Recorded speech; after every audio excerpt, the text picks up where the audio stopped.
ako guys ng talong. Nagisa ko ng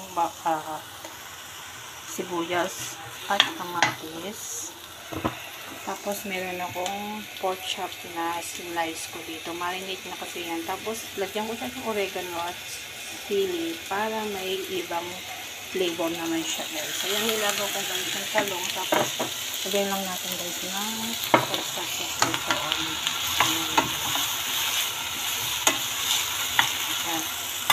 Tortang talong sana guys yung gagawin dito. Kaya lang tinamad na ako mag-ihaw. Kaya nilaga ako na lang siya guys. Ayan. Ano yung pork chop ko na to na is marinate na siya guys. Kaya ayan naman yan.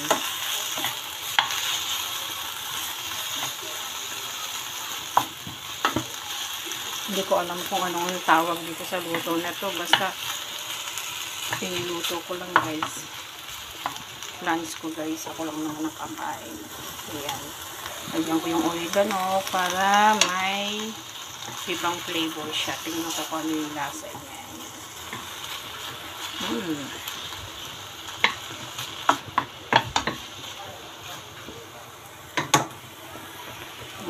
Tingnan natin guys yung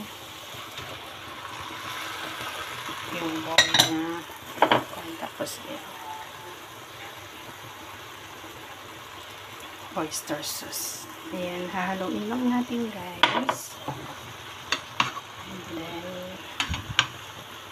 pwede nang kainin. Pwede na to.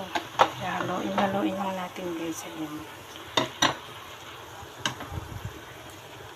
Ayan. Hirap kasi nang walang.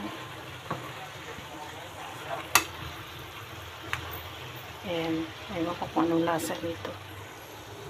Ayan guys, ito ang aking talong na lunch pork chop. Ayan.